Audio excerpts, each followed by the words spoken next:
Welcome students, आप सभी का एक बार फिर से स्वागत है अपनी इस ऑनलाइन क्लास में।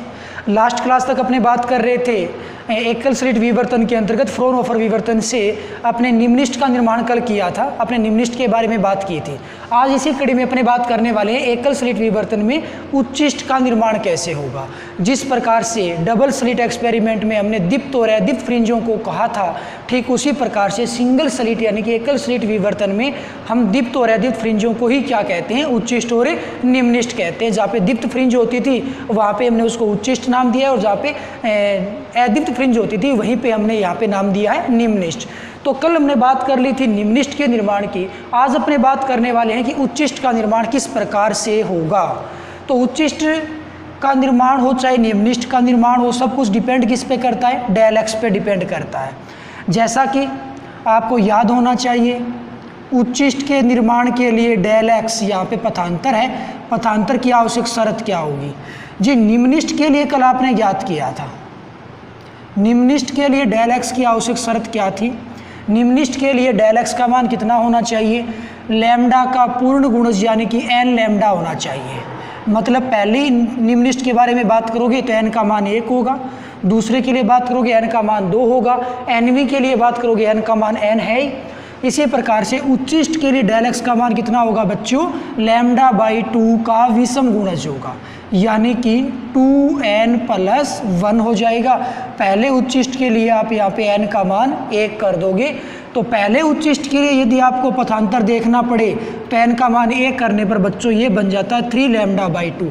यानी कि पहले उच्चिष्ट का जब भी आप निर्माण करोगे, प्रथम उच्चिष्ट का जब भी निर्माण करोगे तो पथांतर कितना होना चाहिए, 3 लैम्डा बाई 2 होना चाहिए।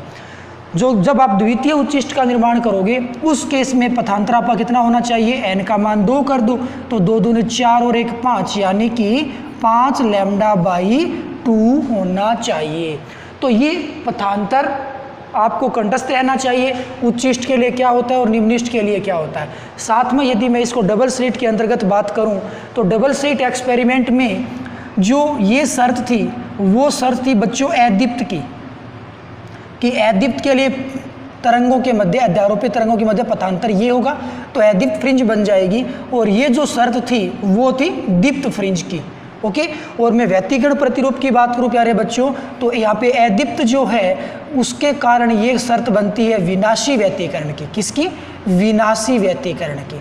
और यहाँ पे ये शर्त थी अपने पास संपोषी व्यतिकरण की। Is that clear? ये बेसिक था, मैंने फिर से रिवाइज कर दिया। तो आज अपने बात करने वाले हैं उच्चिष्ट के निर्माण की। सबसे पहले अपने देखेंगे प्रथम उच्चिष्ट, और उच्चिष्ट के निर्माण में हमें ज्ञात क्या करना है, थीटा यानी कि उनकी कोणीय दूरी केंद्र बिंदु से, जो कि कल हमने निम्नलिखित के लिए ज्ञात की थी, वही कंडीशन आज हमें उच्चिष्ट के लिए ज्ञात करनी है। तो प्रथम उच्चिष्ट के लिए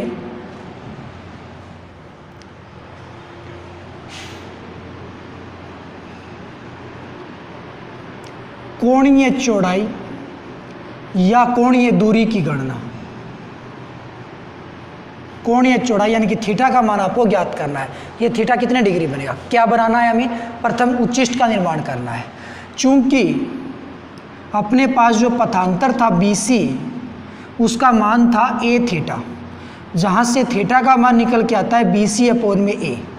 यदि हम प्रथम उच्चिष्ट के लिए ज्ञात करना चाहते हैं थीटा का मान, तो BC का मान प्रथम उच्चिष्ट के लिए हमें रखना होगा। परंतु प्रथम उच्चिष्ट के लिए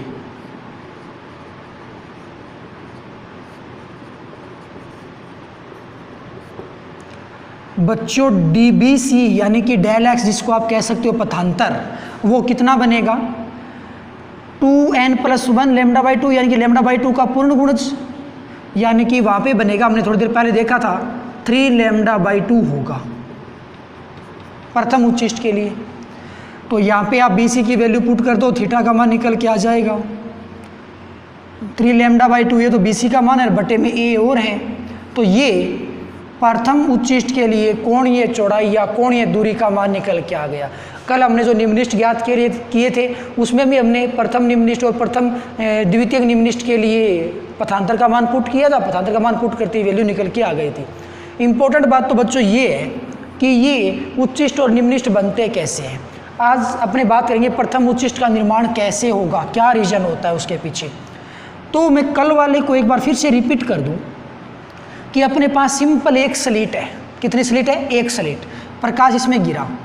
यदि आप इस स्लिट को दो भाग में तोड़ते हो, दो बराबर भाग में तोड़ दिया, एक भाग तो ये हो गया और दूसरा भाग ये हो गया,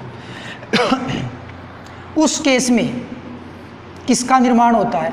दो बराबर भागों में तोड़ने पर बच्चों प्रथम निम्निष्ठ बनता है। क्या बनता है?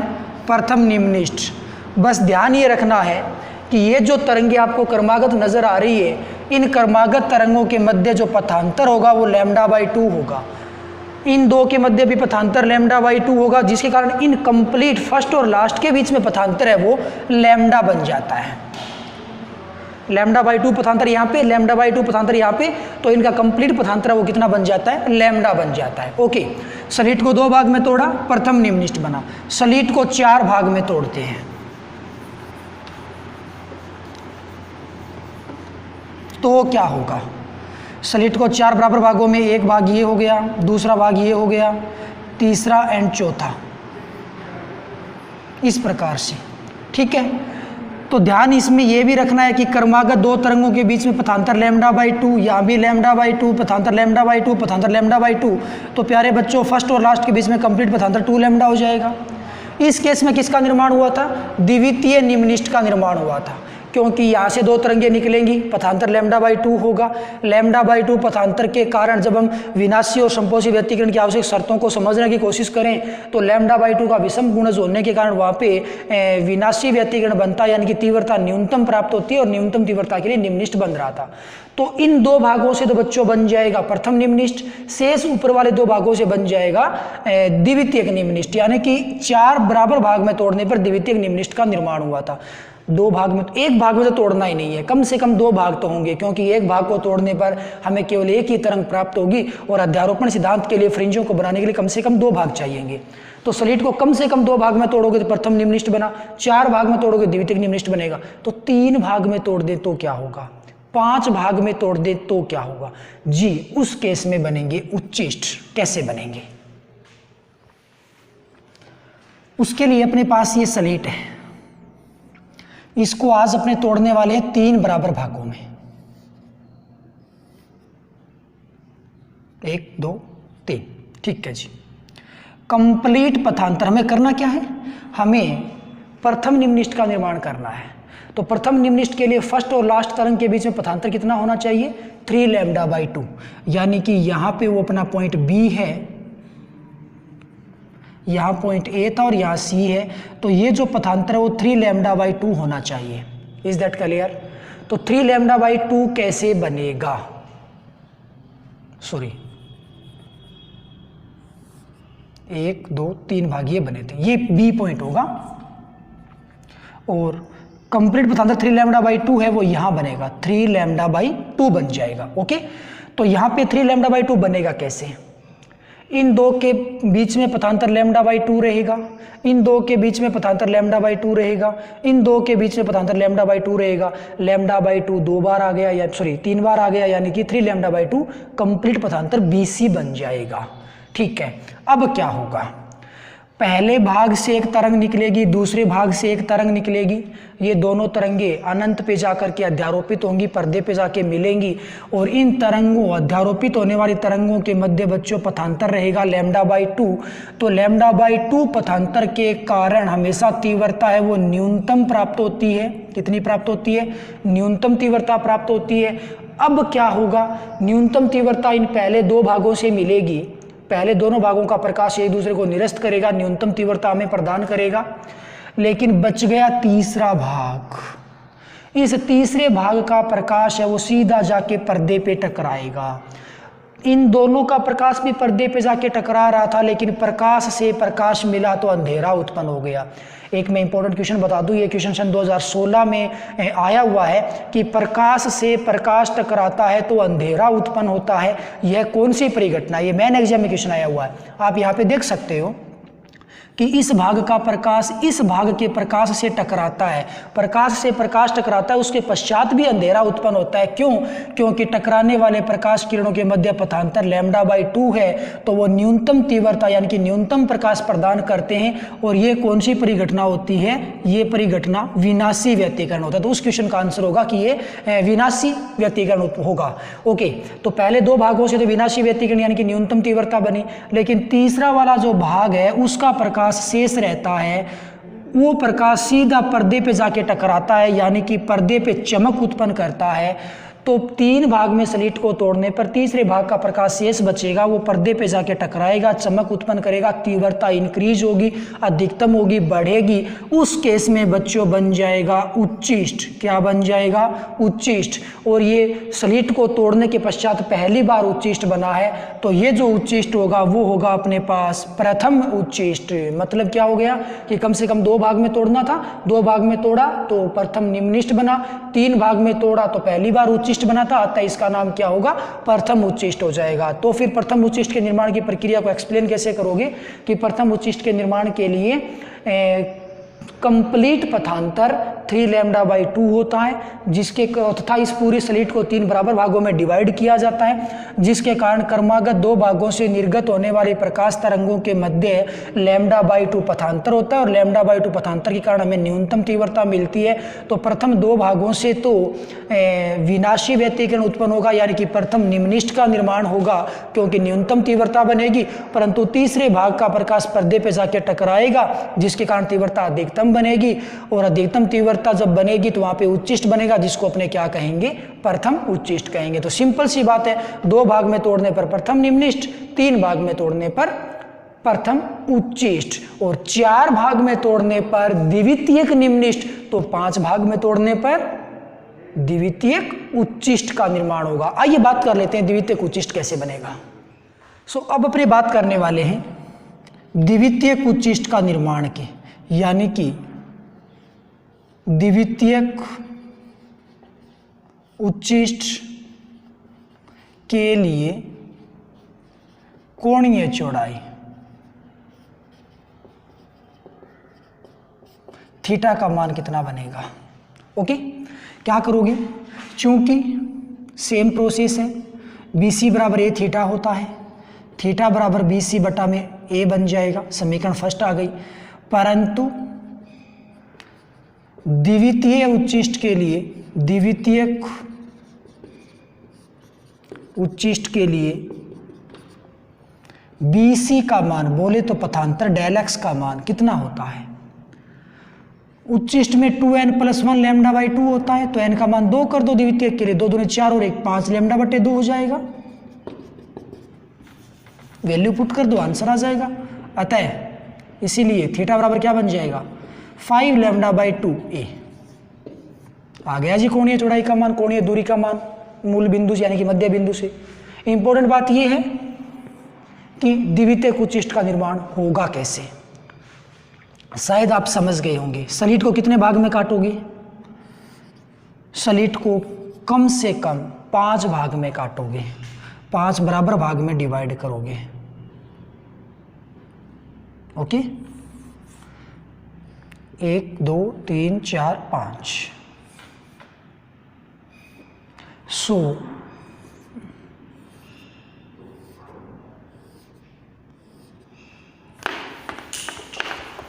यहाँ पे कंप्लीट पथांतर कितना बनना चाहिए?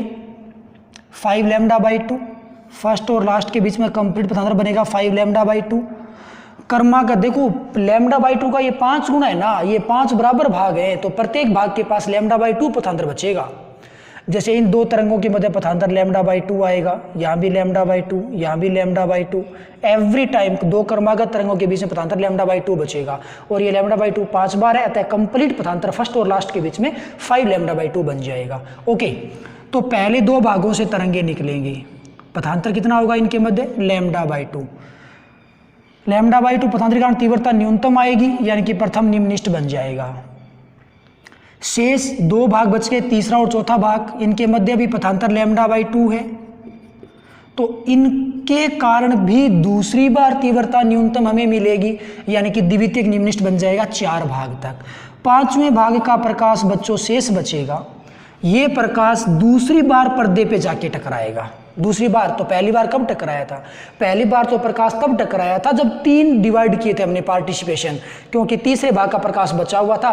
तो पहली बार तो तीसरे भाग का प्रकाश टकराया था, दूसरी बार 5वें भाग का प्रकाश टकराएगा। यहाँ पे तीव्रता उच्चतम होगी, यानी कि यहाँ पे फिर क्या बन जाएगा? दूसरी बार उच्चिष्ट बनेगा, यानी कि द्वितीयक उच्चिष्ट बनेगा। तो द्वितीयक उच्चिष्ट के लिए संपूर्ण स्लिट को 5 बराबर भागों में डिवाइड किया जाता है, जिसके कारण क्रमागत 2 भागों से निकलने वाली तरंगों के मध्य पथांतर λ/2 होता है।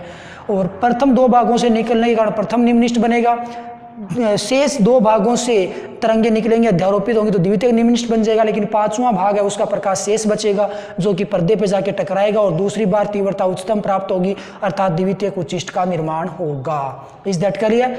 अब इस पूरी रामायण को एक साथ दोबारा से सुन लो। स्लिट को 2 भाग में तोड़ा, कितने भाग में तोड़ा? केवल ये 2 भाग पे नजर रखना। इन 2 भागों से क्या बनेगा? प्रथम निम्ननिष्ठ। स्लिट को 3 भाग में तोड़ा, तो एक तो प्रथम निम्ननिष्ठ बनेगा और एक प्रथम उच्चिष्ट बनेगा, यानी कि 2, एक तो ब्लैक और एक ब्राइट, 2 फ्रिंज हमें एक साथ दिखाई देंगी। जब 4 भाग में तोड़ोगे तो हमें एक डार्क दिखाई देगी, यानी कि प्रथम निम्ननिष्ठ बनेगा। तीसरे भाग के कारण एक प्रथम उच्चिष्ट भी हमें दिखाई देगा, और चौथा भाग आ गया तो फिर हमें एक और निम्ननिष्ठ यानी कि द्वितीयक निम्ननिष्ठ दिखाई देगा। तो 4 भाग में तोड़ने पर हमें 3 फ्रेंजें मिलेंगी, प्रथम निम्ननिष्ठ, द्वितीयक निम्ननिष्ठ और बीच में प्रथम उच्चिष्ट मिलेगा। 5 भाग में तोड़ोगे तो प्रथम निम्ननिष्ठ, प्रथम उच्चिष्ट, द्वितीयक निम्ननिष्ठ, द्वितीयक उच्चिष्ट। इस प्रकार से आप लगातार इस स्लिट को तोड़ते जाइए, आगे लगातार उच्चिष्ट और निम्ननिष्ठ का निर्माण होता रहेगा। अब यहाँ पे बात कर लेते हैं कि केंद्रीय निम्ननिष्ठ कैसे होगा। पहली बात तो ये कि केंद्र के ऊपर चमक उत्पन्न होती है, यानी कि केंद्रीय जो फ्रिंज बनती है वो हमेशा उच्चिष्ट होता है। तो केंद्रीय उच्चिष्ट के लिए एक्चुअल में होता क्या है? तो केंद्रीय उच्चिष्ट में क्या होगा? केंद्रीय उच्चिष्ट के लिए बच्चों इस प्रकार से होगा, स्लिट अपने इस प्रकार से है, ये तरंगे जो इस प्रकार जा रही थी ना, उन तरंगों को बिल्कुल सीधा मूव करना होगा ताकि वो आगे जाके पर्दे पे और केंद्र पे टकरा पाए, सेंटर पॉइंट पे टकरा पाए। लेंस की सहायता से इसको आप मिक्सअप कर लोगे, मोड़ लोगे इस प्रकार से, तो केंद्र के ऊपर ये तरंगे मिलेंगी और यहाँ पे क्या होगा? पथांतर दोनों के बीच में 0 होगा, क्योंकि इन दोनों तरंगों को, या यूं समझ लो क्रमागत तरंगों को केंद्र बिंदु तक पहुंचने के लिए समान दूरी तय करनी पड़ेगी, यानी कि पथांतर BC का जो मान है वो बच्चों कितना आएगा? 0 आएगा। BC पथांतर का मान 0 रहने वाला है, तो BC का मान 0 है तो थीटा का मान भी 0 रहेगा। यानी कि उस केस में आप अच्छे से देख भी सकते हो कि तरंग यदि सीधी निकल जाती है तो यहाँ पे थीटा का मान कितना रहता है? 0 रहता है। तो केंद्रीय उच्चिष्ट के लिए जो कोणीय चौड़ाई है वो 0 डिग्री होती है, पथांतर का मान भी 0 डिग्री होता है। इस चीज़ का भी आप ध्यान रखोगे। ये बात होगी केंद्रीय के लिए, फ्रिंज के लिए। सो कल अपने इसी टॉपिक को आगे बढ़ाएंगे और केंद्रीय फ्रिंज के लिए कोणीय चौड़ाई और रेखीय चौड़ाई का मान कैलकुलेट करने की दोबारा से कोशिश करेंगे। उसका फॉर्मूला क्या बनेगा उसको अपने देखेंगे, लेकिन फिलहाल के लिए आप इतना याद रखोगे तो केंद्र के ऊपर फ्रिंज बनती है वो चमकीली होती है, यानी कि उसे अपने क्या कहते हैं? उच्चिष्ट कहते हैं। तो वो तो न तो प्रथम उच्चिष्ट होता है, न ही प्रथम निम्ननिष्ठ होता है, उसका नाम केंद्रीय उच्चिष्ट होता है। सो आज के लिए बस इतना ही, कल लौटेंगे इसी टॉपिक को आगे बढ़ाने के लिए। तब तक के लिए बाय, थैंक यू।